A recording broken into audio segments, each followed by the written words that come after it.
Can the Spider Venom survive a night in the rain? I'm going to test that and answer a few of the most asked questions using my experience of using the Venom for the last year and a half. Spider Grills gave me this Venom in order to be able to test it, but I haven't talked to them for a while and they don't know anything about this video that I'm making right now.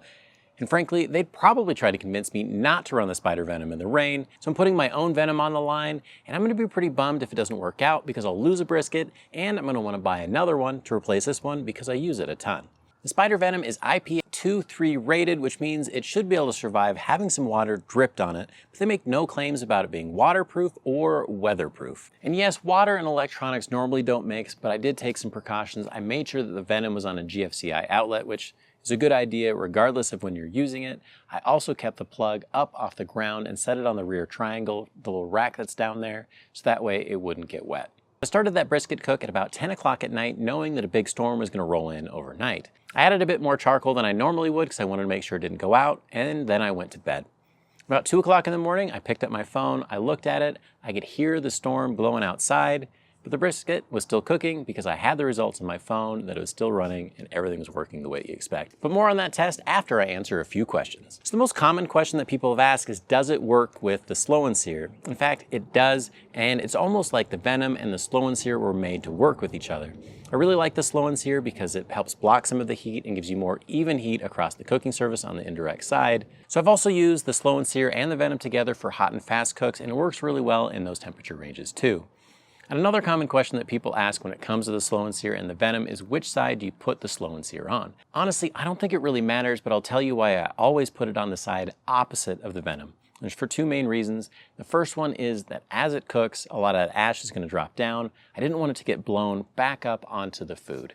And second, the longer you cook, the more ash that you're going to have. You can end up with a pretty big pile, and that might cover up that vent, and I didn't want to have that happen.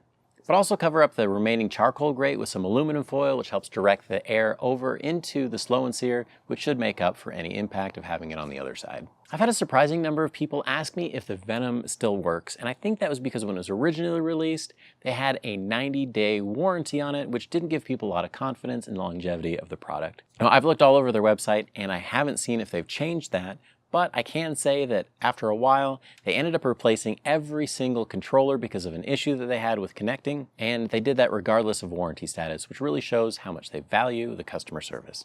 Okay, but it hasn't been all sunshine and rainbows. I have run into one problem, and it struck during the brisket night, and that is that the app will sometimes disconnect, so it no longer receives updates. So I pulled out my phone at 5:30 in the morning. I noticed that the temperature was the exact same as when I had checked it at 2 o'clock in the morning in that rainy night brisket cook. And I thought for sure that the Venom had met its demise.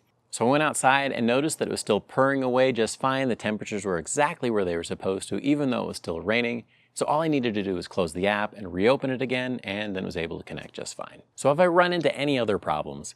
I already mentioned that the app can disconnect sometimes. Pretty easy fix, just close it and reopen it. But there's another one that's a gotcha, but it's true for a lot of fan controllers too. And that is, as the fan blows, it creates a positive pressure within the kettle, and what that does is it starts to force out air from other places. But when the fan is going, you'll also see it leak out from underneath the lid all around here. Normally that wouldn't be a big deal, but you've got a lot of condensation and grease that goes on the top of the lid, and normally it would drip down and go into the bowl, but with that little bit of pressure, sometimes it'll get pushed out and then drip out outside of the kettle. Now there's an easy fix for that. I just move the kettle out into the grass and it doesn't matter at all. It doesn't make a mess that way. So a lot of people have asked if the Venom works with other grills, and in almost every case that answer is no. It's designed to work with Weber Kettle 22-inch grills, and it also fits on the Kamados that are the same size. But since my first video, they've released some clips that allow you to adapt to a 26-inch kettle, which is a pretty big improvement, and that'll make quite a few people happy. Those are in the $10 to $20 range, and a pretty good deal if you're trying to get this on your bigger grill. And as far as other grills go, the main reason why it doesn't work is because this expects to have 3 legs in the exact same spot that they are in this 22-inch Weber kettle. So the 4-legged models that you might see out there of other brands definitely won't work. So let's get back to that brisket. After the early morning scare, I needed to add just a little bit more charcoal as well as wrap it so that way it could go to the next cook, but it was still pouring rain. Luckily, Mrs. GTE, she really likes brisket, and I like to think she likes me too. She held the umbrella so that way the fire didn't get wet and we kept the brisket nice and dry. Got it wrapped up, let it run until it finished and got to the tenderness that I wanted. After that, I put it in a warm oven and let it rest until it was time for dinner. And while I wouldn't recommend that you use the Spider Venom in the rain on purpose, it did survive the night, and that gives me a little bit more confidence if a rain shower comes over that it's not gonna ruin it. And the results for the brisket speak for themselves. The hardest part of that cook happened overnight while I was sleeping, and the Spider Venom took care of it all for me. And if I didn't answer your question yet, check out this video where I go over a bunch more FAQs about the Spider Venom.